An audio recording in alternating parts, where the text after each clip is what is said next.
Okay, cool. Hello again, my kings and queens. Part 3 of the Primal Basics, why it matters and how to start. So, why it matters. I know I've touched on a lot of the points that I'll be discussing in previous videos, but I think it's worth hammering the info across just because, to me at least, this is one of the main reasons why I'm so passionate about the diet. The first one of these is fuck the medical industry, you know? Like, the switch of treating people to just trying to milk them for money with like the advent of Rockefeller medicine and all that is just a real sign of the times, I guess. And, you know, like, sure, you could fix someone and actually treat the cause of their condition as opposed to the symptoms, but if you fix someone, then you can't keep milking them for money.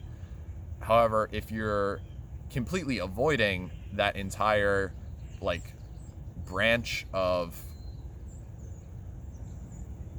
industry, because it is an industry, not only are you going to actually fix yourself, but you're going to effectively rebel against what they have in place. So, you know, just by reclaiming your health, you're effectively becoming a revolutionary, which is pretty fucking sick. This is a good segue into the next point that I have, and it's fuck the depopulation agenda. You know, like Agenda 21, they want us weak, they want us sick, they want us dependent on the government. Fuck no. Like, hell the fuck no. hellthefuckno.com. Like, do everything possible in order to keep yourself healthy so you don't have to become dependent on the system. Because if you're healthy, the world is literally your oyster, because you're not fucking dependent on anything but like continuing to eat good foods. And another seamless segue is into epigenetics. I know I've talked about this a lot, but I read the book Deep Nutrition. Forget who wrote it, but I read that when I was just starting to diet, and all the points that the author makes about epigenetic factors and everything really stuck to me, because it shows just how important like what you do now is in regards to your offspring and their offspring. So if you want to give your kids like the best chances in life, like you want them to be tall, healthy, and smart, you got to start prepping now. So the best way to do that is to make sure what you're eating is what your body needs and in the most optimal form. So, all right, that's all the stuff for why it matters. And now how to start. Naturally, with how open I am to getting messages on Instagram and just talking to people, I get these questions a lot. But when it comes to how to start, normally I would just say like, oh, you know, just try some raw meat. But the more I think about it, the more I understand the long term of that. And I think before you, like, as you're mentally preparing yourself to make the switch and like cut out like all the poison crap that you're currently eating, I think you should really be taking the time necessary to find quality sources of all the foods you'll be eating. So, you know, like you want a decent source of like grass-fed meat, you want like a decent source of like pastured eggs, you want, to a lesser extent, like a quality source for vegetables, because again, like vegetables and whatnot, like that's more like, give yourself like 3 months in the diet before you start incorporating that. Like the first 3 months, just stick to the animal stuff.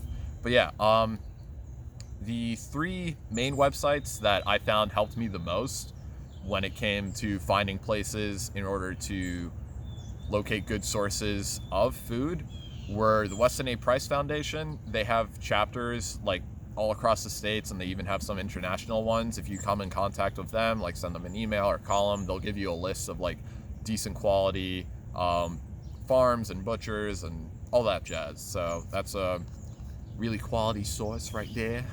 Eatwild.com. That's another good one. I haven't used it yet, or I mean, like, I've looked at it. I haven't really gone to any of the farms, but like even in New Jersey, like there's a fuck ton of different places. Realmilk.org. I'm detoxing, excuse me. Realmilk.org. It's actually where I found my first dairy farm, and that's the one that I still go to the most. So, yeah.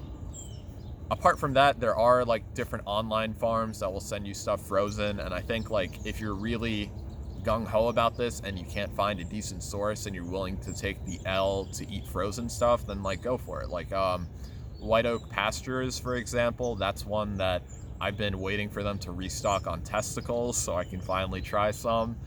And you know, sure, it's gonna be frozen, but I mean, I'm just trying to eat some fucking balls.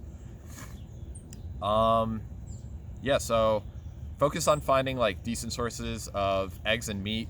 Obviously, this is going to be state/country dependent, but a decent source for dairy, because you need your proteins and whatnot, but fat is the backbone of this diet. So, you know, whether it's from like heavy cream or butter, having a good source of raw dairy is going to be like day and night when it comes to this. Because like, sure, you can not really get away, but you can like live with just doing like a decent like pressed oils that aren't heated above like 86 degrees Fahrenheit, or like avocados or just egg yolks. But in the long term, you're definitely going to want dairy fat. So I know I have the luxury of being able to not only drive to Pennsylvania if I'm out of stuff, but I also order stuff online from Pennsylvania and they ship me butter and whatnot. But yeah, definitely before you start, figure out where you're going to be getting the majority of your food from. That bird was freaking awesome. Yeah, and vegetables. For the most part, I get all my vegetables from farmers markets. I rinse everything off, and when it comes to stuff with skin, I always peel it. So I'm a bit worried about like pesticides and whatnot, but not as much as I would be if I was just getting like some super like commercially grown shit, and also not taking the extra steps to you know, wash and skin it. And yeah, where to start with raw meat?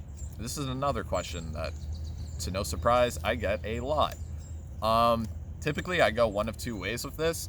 Either make yourself a nice tartare, you know, throw in what you think you'd like in there, some fucking parsley, some fucking onions, maybe some capers, shred some cheese, an egg yolk, you know, you just go to town, make it tasty. And, you know, prove to yourself that like raw meat is entirely palatable. So, you know, that's one way of doing it. If you don't think you'll find the texture of ground beef all that appealing, then typically what I say is just to, you know, buy a steak that you would like to cook, something nice, fatty, beautiful looking, and just take that and eat it, but you forget to cook it. Yeah, easy. Easy peas. Lemon squeeze. Yeah, I lost my streak of doing these all in the first take for whatever reason on this video, but I'm finally pretty happy with the way that I conveyed my information. So yeah, I think this is like the fourth take. Fuck me, man. I need to, well, the streak is restarted. I will be back to a chopper gunner in no time. But yeah, why it matters, how to start, and where to start with raw meat. It's basically it.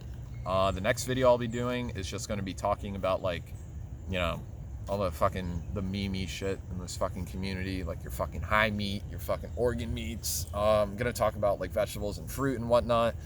And yeah. Okay, cool. I'm actually like satisfied with how this one came out. I'm gonna give myself like 5 seconds to think about if there's anything else I should add. I don't know. I don't think so. But yeah, I think that's everything. Hope you enjoyed watching. I hope you learned something. Again, if you have any questions, don't hesitate to shoot me a message on the Instagram, _John_the_savage_. Link will be in the description below, don't worry. And I hope everybody is doing well in this holiday season. I hope you're prepping yourselves for the new year, 2020. You will see 2020. You will see what they have in store for you. So make sure you know what you have in store for them. And yeah, I love you guys, and chop down a power line and plant a tree. Oh, again, Dude, this fucking stylus, man. I'm sorry. Oh, okay, we got this. Bang.